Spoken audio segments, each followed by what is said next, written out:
I am Miranda, 32 years old, and I never thought my own family would betray me so deeply. My younger sister Christine was always the golden child, but I loved her fiercely. When she got engaged, I offered to help pay for her dream wedding, a generous $38,700 from my savings. I thought it would bring us closer. Instead, my mother took control of the money, used it for herself, and then had the audacity to call me a disgrace. If you think family can never hurt you, my story might change your mind. Before I continue, let me know where you are watching from in the comments below. Hit that like button and subscribe to hear how I turned this betrayal into the most satisfying revenge. Growing up in Springfield with Christine was complicated. 4 years younger than me, she embodied everything our mother Elizabeth wanted in a daughter. Pretty compliant and always eager to please, Christine excelled in the domestic arts that our mother valued above all else. I, on the other hand, was headstrong, ambitious, and uninterested in learning to be the perfect homemaker. Miranda, why can't you be more like your sister, became the soundtrack of my childhood. While Christine received praise for her homemade cookies and perfect manners, my academic achievements were merely acknowledged with a distracted nod. My father Robert was kind but passive, never challenging my mother's obvious favoritism. Our middle-class home looked picture-perfect from the outside. White picket fence, neatly trimmed lawn, and family photos displaying forced smiles on the mantel. But inside those walls, a hierarchy existed that positioned me firmly at the bottom. "You always have to make everything difficult," my mother would say whenever I questioned her decisions or expressed independent thought. By 16, I knew I needed to forge my own path far from Springfield. The day I left for college was the first time I felt true freedom. I chose a university 3 states away, financing my education through scholarships and part-time jobs. Those years shaped me into someone stronger and more determined. I majored in finance, discovering a natural aptitude for numbers and investment strategies. After graduation, I landed an entry-level position at a respected financial advisory firm in Boston. The early years were grueling, working 60-hour weeks while completing additional certifications at night. But my perseverance paid off. By 30, I had been promoted to senior financial advisor with my own impressive client portfolio. Meanwhile, Christine followed the path our mother had designed. She attended the local community college, studying elementary education because our mother thought it was a suitable career for a future mother. She secured a teaching position at our old elementary school and continued living at home until 25, when she moved into an apartment just 10 minutes from our parents. Our relationship remained cordial, but distant. Holiday visits home were exercises in emotional endurance, with my mother critiquing everything from my career choice to my unmarried status, while lavishing praise on Christine for following the traditional path she approved of. "When are you going to settle down and start a family, Miranda? Your biological clock is ticking," became my mother's favorite greeting. I learned to deflect these comments with practiced ease, but they still stung. Then came the phone call that would change everything. Christine, voice bubbling with excitement, announced her engagement to James, her boyfriend of 2 years. James worked as a high school history teacher, a decent man from what little I knew of him. I genuinely felt happy for my sister. "I am so excited for you, Christine. Tell me everything about the proposal," I gushed, momentarily forgetting our complicated dynamics in the joy of the moment. The engagement seemed to create a temporary truce in our family. My mother was ecstatic about planning a wedding, already talking about venues and flower arrangements before Christine had even set a date. I saw a flicker of hope that perhaps this happy occasion might help heal old wounds. During my next visit home, I noticed how my mother had completely taken over wedding planning. Christine sat quietly as our mother flipped through bridal magazines, pointing at expensive dresses and elaborate centerpieces. "Mom has always had such good taste," Christine explained when I questioned her passivity. "Besides, she has been dreaming about my wedding day since I was little." I watched as my sister surrendered her own preferences to please our mother, a pattern I recognized all too well. When Christine mentioned liking a simple beach ceremony, our mother quickly dismissed the idea. "Weddings on beaches are tacky, dear. You deserve a proper church wedding, followed by a reception at Cedar Grove Country Club," my mother declared. And just like that, Christine's preference evaporated. I could see the familiar dynamics at play, but I also saw an opportunity. Perhaps by helping to give Christine the wedding she secretly wanted, I could not only support my sister but also find a way back into the family fold. Maybe, just maybe, my mother would finally see me as valuable if I could contribute something meaningful to the occasion she deemed so important. As I observed my mother sketching out grand plans with little regard for budget constraints, I began formulating an idea that would change all our lives in ways none of us could have anticipated. 2 months after the engagement announcement, Christine called me in tears. What started as wedding planning excitement had devolved into financial anxiety. The reality of wedding costs had finally hit. "I had no idea everything would be so expensive, Miranda," she sobbed over the phone. "James and I have been saving, but his parents can barely contribute anything. They are still paying off medical bills from his dad's heart surgery last year." I listened as Christine detailed the growing list of expenses. The venue deposit alone was $8,000. Then came catering, photography, flowers, dress, and countless other items my mother deemed essential for a proper wedding. "Mom keeps saying we need to have at least 200 guests. She has already started telling her friends and extended family to save the date," Christine explained, her voice strained. "James and I were thinking more like 75 people." After our call ended, I sat thinking about my own financial situation. Years of careful investing and living below my means had left me with substantial savings. I earned an excellent salary, had no children, and minimal expenses beyond my comfortable but modest condo. The money I had set aside for a potential property investment could easily help give Christine the wedding she deserved without causing me financial strain. The next day, I called Christine with an offer. "I want to help with your wedding, Chris. Not just a little, but significantly," I said, using my childhood nickname for her. "That is really sweet, but we cannot accept charity," she replied hesitantly. "It is not charity. It is a gift from one sister to another," I insisted. "I have set aside $38,700 that I want to contribute toward your special day." The silence on the other end of the line was followed by a gasp, and then tears. "Are you serious? That is more than our entire budget, Miranda." "I do not know what to say," Christine stammered. "Say yes. Let me do this for you. No strings attached." After some persuasion, Christine accepted, overwhelmed with gratitude.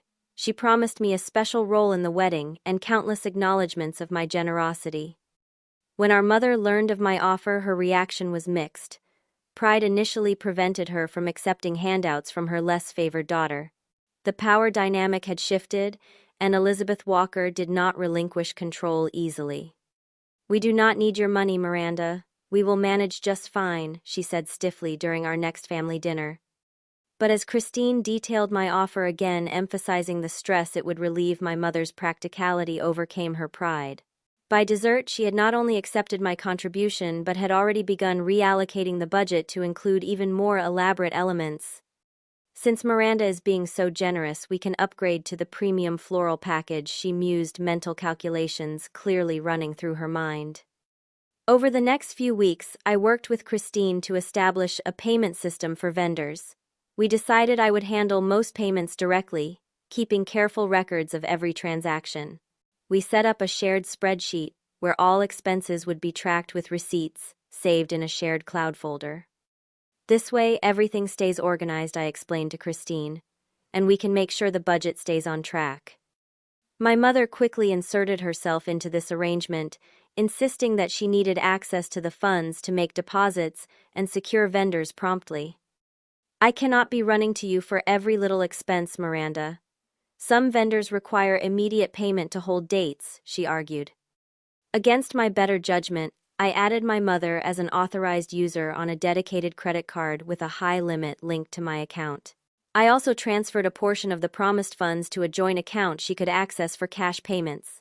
I trusted that family bonds would ensure accountability. As the months passed, wedding plans expanded. What had started as a modest affair transformed into an elaborate event under my mother's guidance. The venue changed from a charming local restaurant to an exclusive country club. The guest list swelled from 75 to 250. The simple buffet became a 5-course plated dinner with premium open bar. Initially, I felt a warm glow of satisfaction. My contribution was making Christine happy, and bringing me closer to my family. My mother actually called me weekly with updates, something that had never happened before. She even asked my opinion occasionally, though she rarely followed my suggestions. But around the 4-month mark, I began noticing inconsistencies. Vendor quotes seemed oddly high compared to my research. Some receipts were vague or missing altogether. The spreadsheet updates became sporadic, with my mother citing being too busy with planning to maintain proper records. My friend Amy, who had known me since college, voiced concerns during our monthly brunch. "I do not like how your mom has taken control of your money," Amy said, bluntly stirring her coffee. "Have you verified? All these expenses are actually going to the wedding?" I defended my mother initially. She can be controlling, but she would never misuse funds meant for Christine's wedding. Family is everything to her. Amy gave me a skeptical look. "Just be careful. $38,700 is a lot of money to hand over without clear accountability." Her warning planted a seed of doubt that I tried to ignore. But as the weeks passed, more red flags appeared. My mother began sporting new designer handbags. Their house suddenly had new furniture. When I visited, I noticed a brand new 65-inch smart television that my father proudly showed off.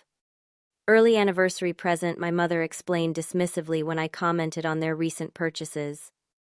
Meanwhile, Christine became increasingly distant. Our weekly calls dwindled to brief text exchanges.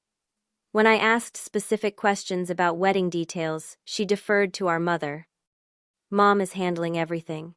She says not to worry you with the small stuff since you are already being so generous," became her standard response.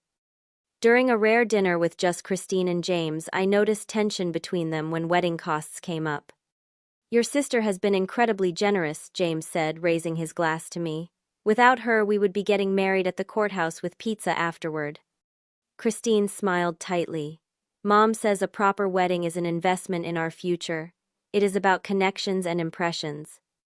I recognized those words. They were not Christine's but our mother's verbatim. The realization left me uneasy. 6 months into wedding planning, my bank sent a fraud alert for unusual activity on the wedding credit card. Multiple charges at high-end department stores and several cash advances had triggered the system. With growing dread, I logged into my account to investigate. The dedicated wedding credit card showed purchases from Nordstrom Saks Fifth Avenue and several luxury cosmetic brands. There were charges for a day spa hair salon, and even a weekend getaway to a mountain resort. None of these expenses had anything to do with Christine's wedding. My hands shook as I called my mother, trying to keep my voice steady. "Mom, I just received a fraud alert on the wedding credit card. There are some charges I do not understand." After a momentary pause, my mother responded with practiced casualness. "Oh, those are just some personal expenses. I was going to pay you back, of course." "Personal expenses, Mom? That card was specifically for wedding costs," I said, disbelief coloring my tone. "Do not be so dramatic, Miranda. Planning this wedding is stressful work. I deserve a few treats for all the time I am putting in. Besides, the wedding fund had extra after I negotiated some discounts with vendors." My stomach dropped. "What discounts?" "According to the spreadsheet, we are already over budget." My mother sighed irritably. "The spreadsheet is not updated. I told you I've been too busy to keep track of every little thing." The conversation deteriorated from there. When pressed, my mother admitted to borrowing approximately $7,000 for what she termed incidental personal expenses. She became defensive when I expressed shock and anger, turning the situation around to make me seem petty. "After all I am doing to give your sister the perfect wedding, this is the thanks I get: accusations and distrust. You always were difficult, Miranda." Determined to get to the bottom of the financial discrepancies, I scheduled a family dinner.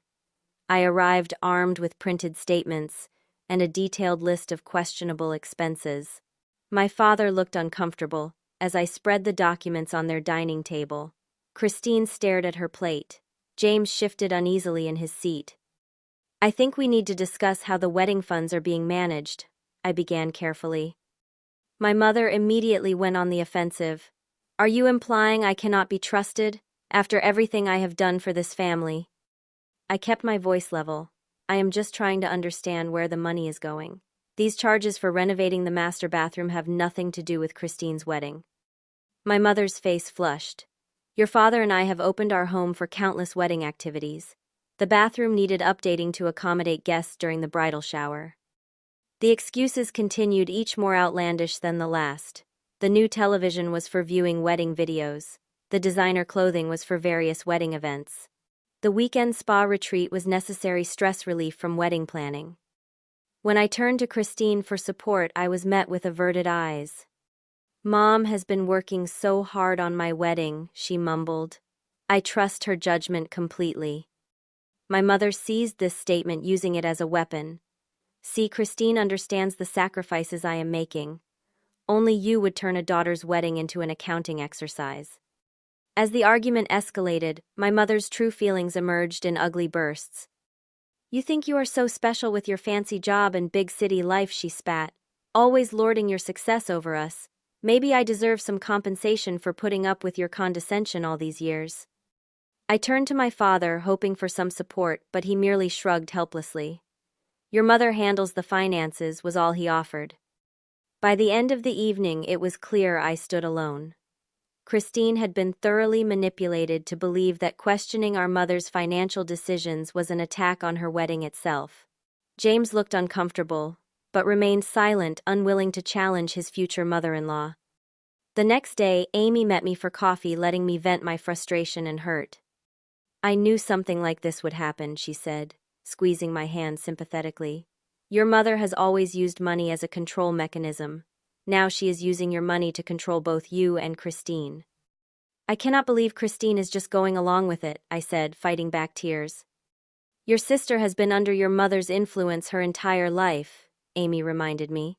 She has never developed the strength to stand up to her the way you have. In a last-ditch effort to reach my sister, I invited Christine to lunch, just the two of us. The restaurant was quiet, neutral territory away from our mother's influence. Chris, I need you to understand that I am not trying to ruin your wedding, I explained gently. I just want transparency about how my contribution is being spent. Christine fidgeted with her napkin, avoiding eye contact. Mom says you are trying to control everything because you are jealous that I am getting married and you are still single. The words hit like a physical blow. Is that what you believe? I do not know what to believe anymore, she whispered. Mom says if I do not stand with her, you will pull all the funding and ruin everything. I would never do that to you, I assured her. Then just let Mom handle things her way, Christine pleaded. Please, Miranda, for me. As our lunch concluded, I realized with sinking clarity that my sister was too enmeshed in our mother's manipulation to see the truth. Walking her to her car, I noticed she was carrying a brand new designer purse, identical to one my mother had recently purchased. Nice bag, I commented. Christine blushed. Mom got it for me. She said every bride deserves special treats before her wedding. Special treats purchased with my money, I thought bitterly, but kept silent. As the weeks passed, my mother's resentment toward me grew more obvious. Snide comments about my career appearance and single status increased in frequency and viciousness. Each time I questioned a wedding expense, she found new ways to twist my concerns into attacks. Some people give wedding gifts out of love, not as business transactions, she would say, within earshot of family members, casting me as cold and calculating. Meanwhile, more evidence of financial misuse surfaced. Through online banking records, I discovered large transfers from the wedding account to my parents' personal account. Renovations to their kitchen appeared suspiciously timed with these transfers. New landscaping adorned their property. My father mentioned casually that they were planning a vacation to Hawaii after the wedding, their first major trip in years. The wedding that I had agreed to fund was being used as a blank check for my parents' lifestyle upgrade. 2 weeks before the wedding, I drove to my parents' house, determined to have a final conversation about the misused funds. The latest credit card statement had shown charges for an $1,800 watch that my father had been wearing proudly at our last family gathering. The pretense that these expenses were wedding-related had been completely abandoned. I arrived unannounced on a Saturday morning, knowing both my parents would be home.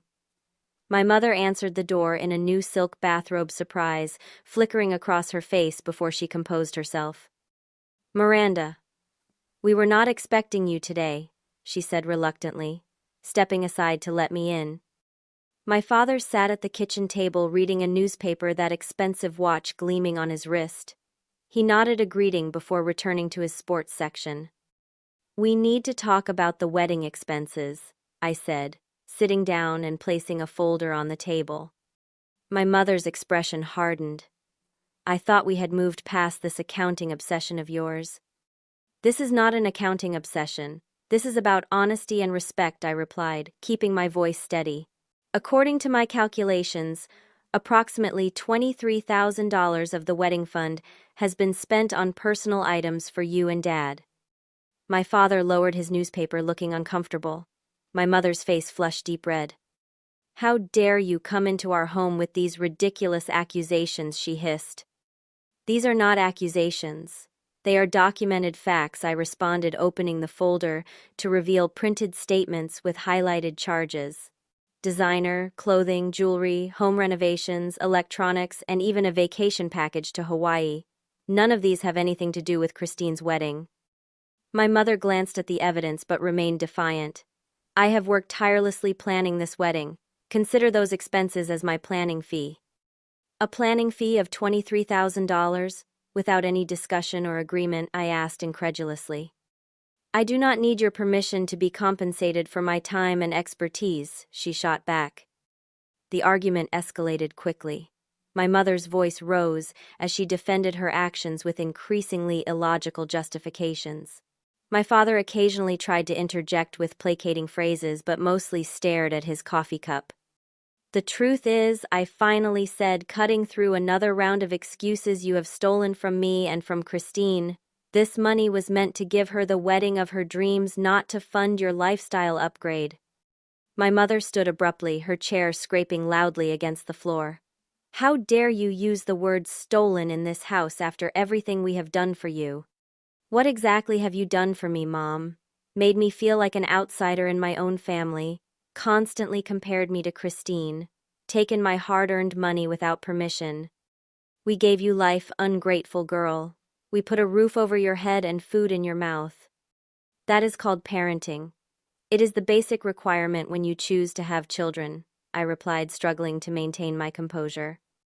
As the confrontation reached its boiling point, I delivered my ultimatum.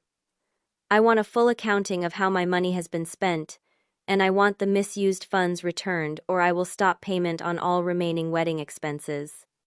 My mother's face contorted with rage. "You would ruin your sister's wedding out of spite. This is exactly why you have always been such a disappointment." "This is not about spite. This is about accountability," I insisted. The front door opened then, and Christine walked in. She had apparently planned to surprise our parents with breakfast pastries, judging by the bakery box in her hands. She froze in the doorway, taking in the tense scene. "What is going on?" she asked, her voice small. Before I could respond, my mother rushed to Christine's side, tears suddenly streaming down her face. "Your sister is threatening to cancel your wedding. After all our hard work, she wants to ruin your special day because she is jealous and bitter about being alone." Christine looked at me with shock and betrayal in her eyes. "Miranda, is that true?" "No, that is not what this is about," I began, but my mother interrupted.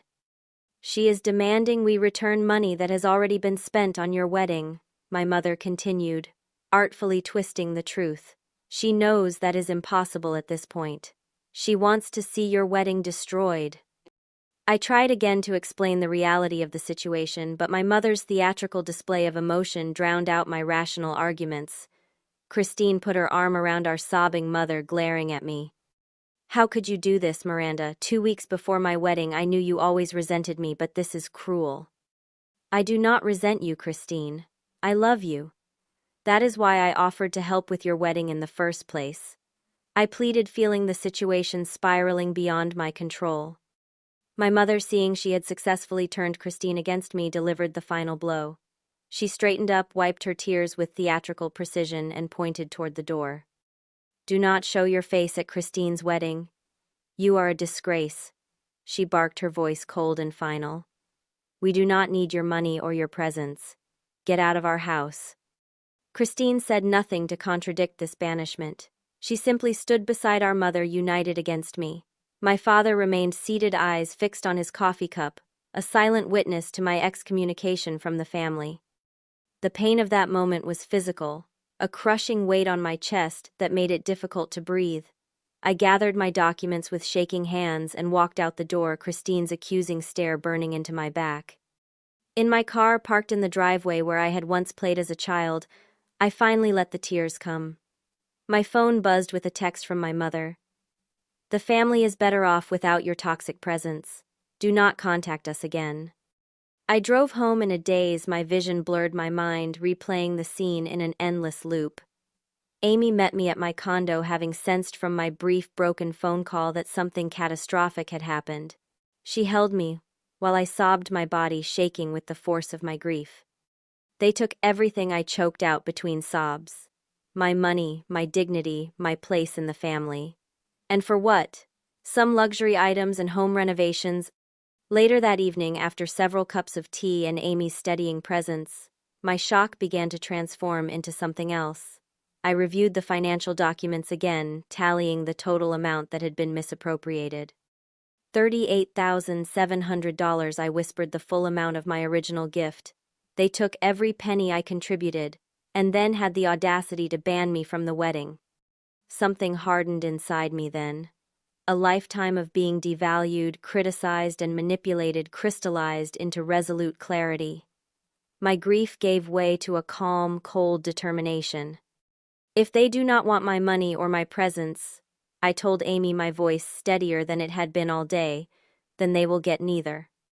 The morning after being banished from my family, I called Rebecca, a law school friend who specialized in contract law. Over breakfast at a quiet cafe, I laid out my situation, showing her the vendor contracts and financial records. The good news, if you can call it that, Rebecca said after reviewing the documents, is that nearly all these vendor contracts are in your name, not your mother's or sister's. You are legally entitled to cancel them. What about deposits already paid? I asked. Most have cancellation policies. You will lose some money, but nothing compared to what you have already lost, she explained. More importantly, you have documentation of the financial misuse. If your family tries to sue you, which I doubt they will, you have a strong defense. Armed with legal clarity, I returned home to begin what Amy dubbed Operation Wedding Shutdown. We set up a command center on my dining table with my laptop phone and a detailed list of all wedding vendors. For a moment, doubt crept in. Am I being vindictive? Will I regret destroying Christine's wedding? Amy squeezed my shoulder. Your mother explicitly stated they do not want your money or your presence. You are simply complying with her demands. Besides, they stole from you, Miranda. This is not revenge. It is a natural consequence of their actions. Rebecca nodded in agreement. If someone steals your car and then tells you they do not want you driving it, you still have every right to take back the keys. With their support bolstering my resolve, I began methodically contacting each vendor. The first call was to Cedar Grove Country Club, the lavish venue that had consumed the largest portion of the budget. Hello, this is Miranda Walker. I need to cancel the Lawrence Walker wedding scheduled for June 12th, I said, my voice surprisingly steady. The venue coordinator expressed concern. Canceling just 2 weeks before the event means forfeiting your entire deposit of $8,000, Miss Walker. I understand, I replied. Please proceed with the cancellation and send confirmation to my email. Similar conversations followed with the caterer, florist, photographer, videographer, DJ, and wedding cake baker. Each expressed surprise at the last-minute cancellation, but as the legally responsible party on the contracts, my instructions were followed without question. Next came the transportation arrangements. The luxury car service for the bridal party was canceled. The airport shuttles arranged for out-of-town guests were canceled. The honeymoon flights I had booked as a surprise gift were canceled with travel vouchers issued to my name instead. With each cancellation, I felt a strange mixture of sadness and liberation. The wedding that had become a source of familial manipulation was systematically being dismantled, one vendor at a time. By mid-afternoon, my phone began buzzing incessantly with calls and texts from my mother. I let them go to voicemail, listening to her messages evolve from confused to panicked to enraged as vendors contacted her about the cancellations. "What have you done?" she screamed in her fifth voicemail.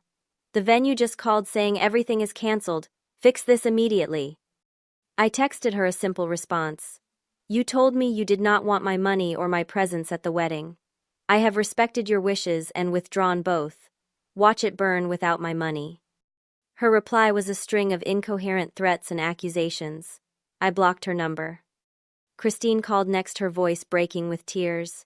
"Miranda, please do not do this. We can work something out.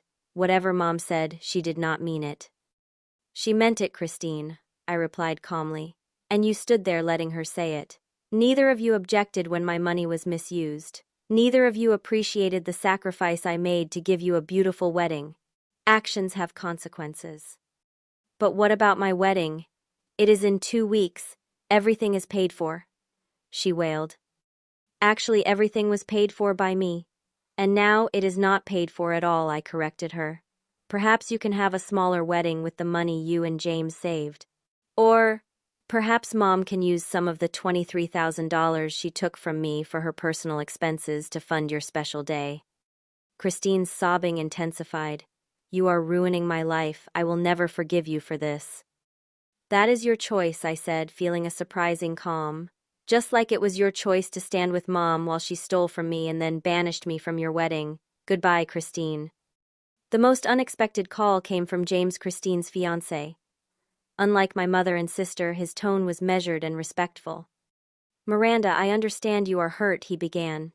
"And frankly, after hearing the full story from Christine, I cannot blame you for being angry. I had no idea your mother was misusing your generous gift."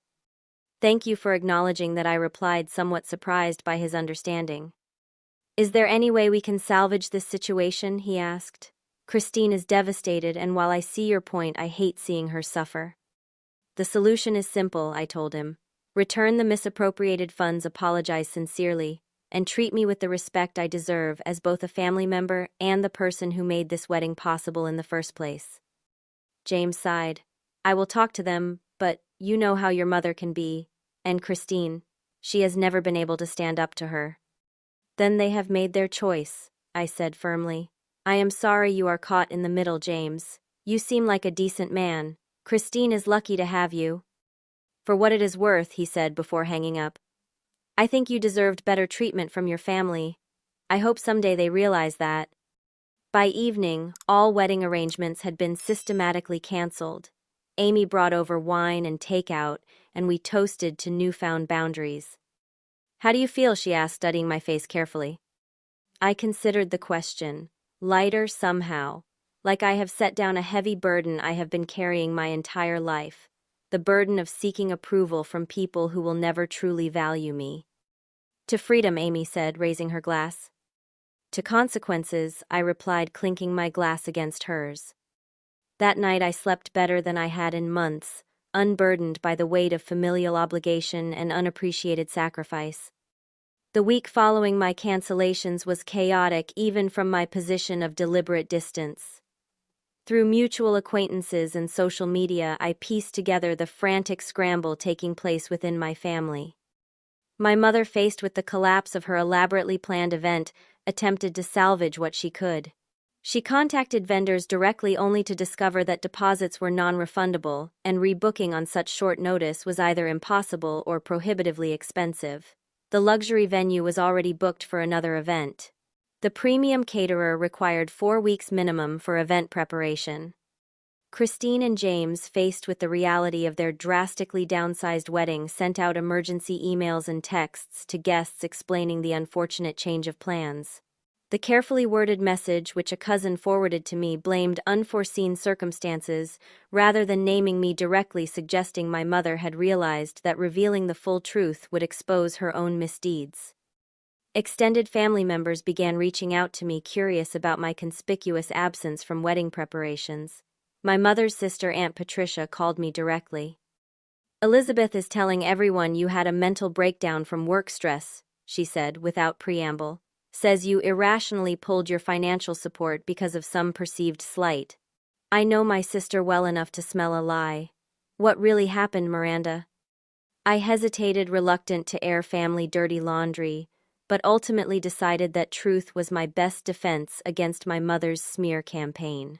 I forwarded Patricia documented evidence of the financial misuse, along with screenshots of text exchanges showing my mother's manipulation and final banishment. Good Lord, Patricia breathed after reviewing the evidence.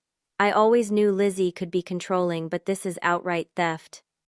Patricia became an unexpected ally, quietly sharing the truth with key family members who had always viewed me as the difficult outsider. Gradually, the narrative began to shift. Other relatives reached out with messages of support and understanding. Meanwhile, the wedding proceeded in dramatically altered form. Instead of the grand country club affair for 250 guests, Christine and James held a modest ceremony in my parents' backyard with 50 close family members and friends. Photos posted on social media showed simple decorations, a buffet from a local restaurant, and a small store-bought cake. Christine looked beautiful but strained in her photos, her smile not quite reaching her eyes. My mother appeared grim in the few pictures where she was visible, her expression at odds with the joyful occasion. My father predictably hovered in the background, a passive participant as always. Watching from afar through these digital glimpses was surreal. Part of me ached at being excluded from my only sister's wedding. Another part felt vindicated that the consequences of their actions had materialized so concretely. Amy stayed with me that weekend, creating an alternative celebration with my chosen family of close friends. We went hiking, had dinner at my favorite restaurant, and watched old movies, deliberately avoiding social media and wedding discussions. You know what is interesting, Amy observed as we shared breakfast Sunday morning. Your mother spent years making you feel like an outsider in your own family. Now that you have actually stepped away, you seem more at peace than I have ever seen you. She was right. Beneath the hurt and anger, I had found an unexpected sense of liberation. The constant need to prove my worth to people who would never truly see me had disappeared, replaced by the quiet confidence of standing in my truth. The week after the wedding, my mother launched what my cousin Megan described as a full-scale character assassination campaign against me. Family members reported that she was telling increasingly elaborate stories about my jealousy, mental instability, and vindictive nature. According to her narrative, I had deliberately sabotaged Christine's wedding out of envy and spite. I maintained my dignity by refusing to engage in similar tactics.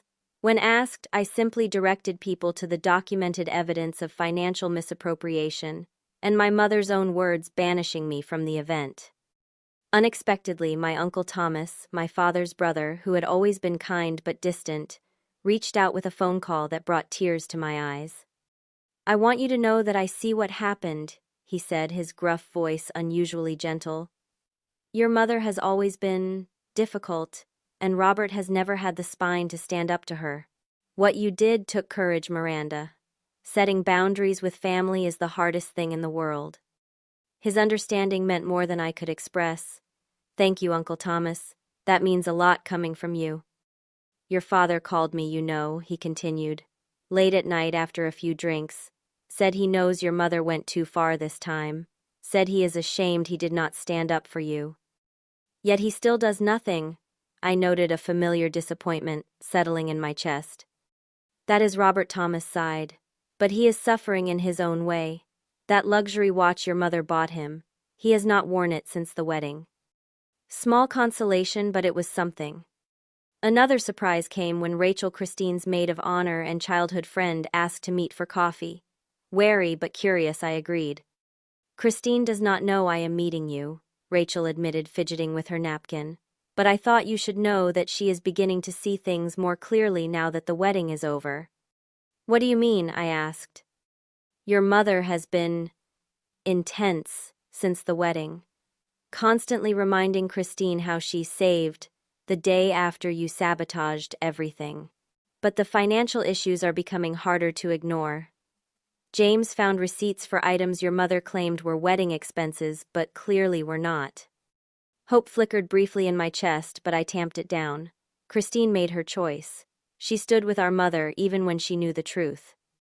Rachel nodded sadly. She did. But I have known Christine since we were 6. She has never been strong enough to stand up to your mother. I am not excusing it, just explaining. As our conversation concluded, Rachel hesitated before adding, "For what it is worth, the wedding your mother cobbled together was nowhere near as nice as what you had planned to give them, and I think Christine knows that." In the weeks that followed, I focused on healing. I started seeing a therapist to process the lifetime of family dynamics that had culminated in this painful schism. I immersed myself in work friends and self-care practices. I began volunteering at a financial literacy program for young women, channeling my hurt into something constructive. I also took practical steps to protect myself. I changed all my financial passwords, removed my mother as an authorized user on any accounts, and set up fraud alerts. I checked my credit report regularly, half expecting to find new attempts at financial manipulation. The wedding that was meant to bring my family closer had instead revealed the true nature of our relationships. As painful as that revelation had been, I could not deny that it had also been necessary and ultimately freeing. 6 months after Christine's wedding, autumn painted Boston in rich golds and crimsons. The raw wound of family betrayal had gradually transformed into a dull ache, present, but no longer debilitating. My therapist, Dr. Winters, had helped me understand that the wedding debacle was merely the culmination of lifelong dysfunctional patterns, not their cause. Healthy boundaries are not punishment, she reminded me during our sessions. They are protection for your well-being. I had embraced this wisdom, strengthening boundaries in all areas of my life. I declined clients who showed disrespect for my time. I ended a casual relationship with a man who demonstrated subtle, controlling behaviors. I learned to say no without guilt and yes without resentment. My circle of friends, with Amy at its center, had become my chosen family. Sunday dinners, holiday celebrations, and everyday triumphs were shared with people who valued me for exactly who I was, not who they wanted me to be. The most unexpected development came on a crisp October morning, when Christine texted asking to meet. After careful consideration and consultation with Dr.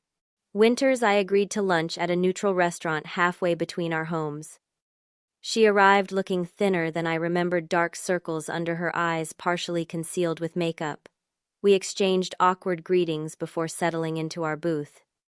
"Thank you for meeting me," Christine began, her voice barely above a whisper. "I know you have every reason to refuse."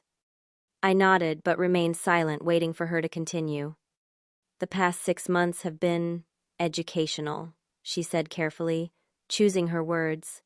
"James and I have been in couples therapy, trying to build a healthy marriage despite our rocky start. One thing that keeps coming up is how I allowed Mom to come between us and between you and me. That has been a pattern our entire lives," I observed neutrally. Christine nodded, twisting her wedding ring nervously. "My therapist helped me see how Mom has always pitted us against each other. You were the scapegoat, I was the golden child, but neither role was actually healthy." It was validating to hear her acknowledge this dynamic, though I remained cautious. "What changed? You seemed firmly on her side at the wedding." "After the wedding, Mom became even more controlling," Christine explained. "She started dropping by our apartment unannounced, criticizing everything from our furniture to how I loaded the dishwasher. She referred to our modest wedding as a tragic compromise we had to make because of you, constantly reminding us of her heroic efforts to salvage the day." Christine paused, taking a sip of water. Then James found the receipts. "What receipts?" I asked, though I could guess. "Receipts for her bathroom renovation, new furniture, and Dad's watch, all dated during the wedding planning period. Receipts she had claimed were for wedding expenses when I questioned the budget." Christine's eyes welled with tears. "He showed them to me and asked point blank if I knew my mother had stolen from my sister. I couldn't lie to him." The conversation that followed was difficult but necessary. Christine acknowledged her role in enabling our mother's behavior. She expressed genuine remorse for standing by while I was mistreated and banished. Though she did not explicitly ask for forgiveness, her contrition seemed sincere. "James wanted to confront Mom directly," she continued, "but I begged him not to. I was not ready for that fight. Instead, we started creating distance." limited visits, shorter phone calls, declining invitations to Sunday dinners. How did she take that?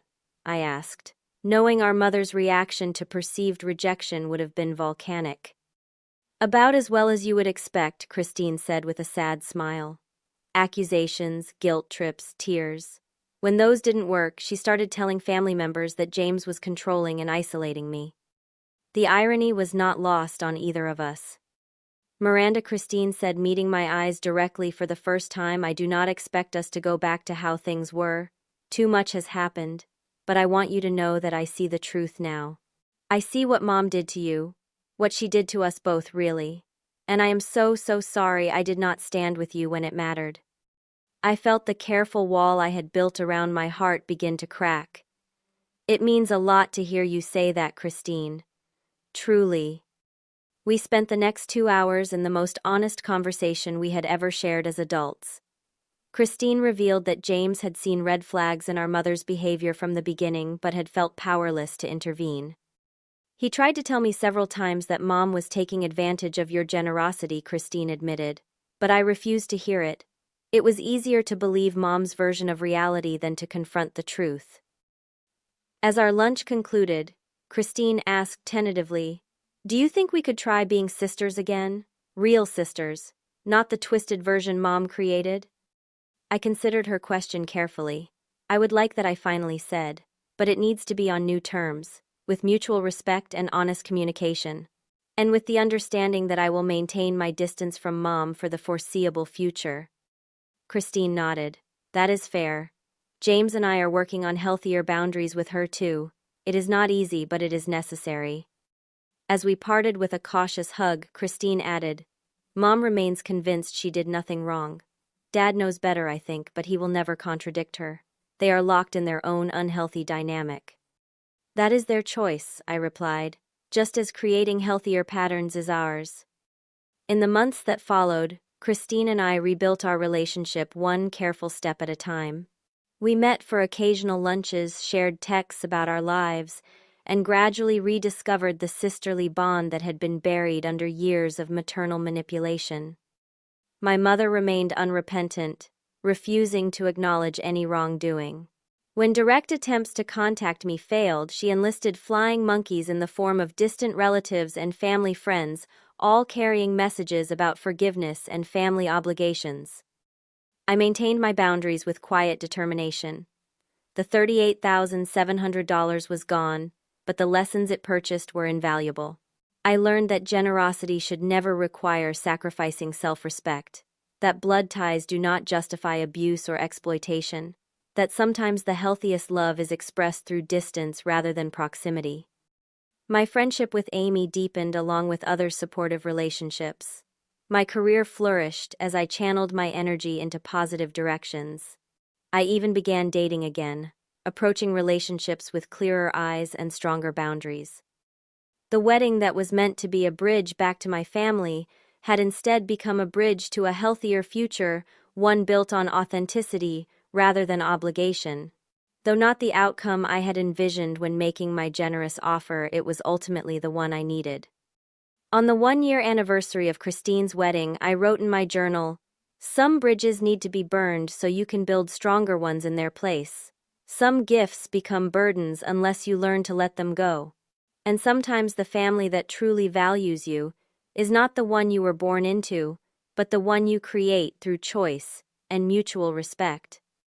The journey from betrayal to wisdom had been painful but necessary. In losing what I thought I wanted, I had gained what I truly needed: self-respect, clear boundaries, and the courage to walk away from relationships that diminished rather than enhanced my life. Have you ever had to set difficult boundaries with family members who took advantage of your generosity? Share your experience in the comments below. If this story resonated with you, please hit the like button and subscribe to hear more authentic stories of growth through adversity. Remember, sometimes the healthiest thing you can do for those you love is to love yourself enough to say no more. Thank you for listening to my journey, and may you find the strength to protect your own worth in all your relationships.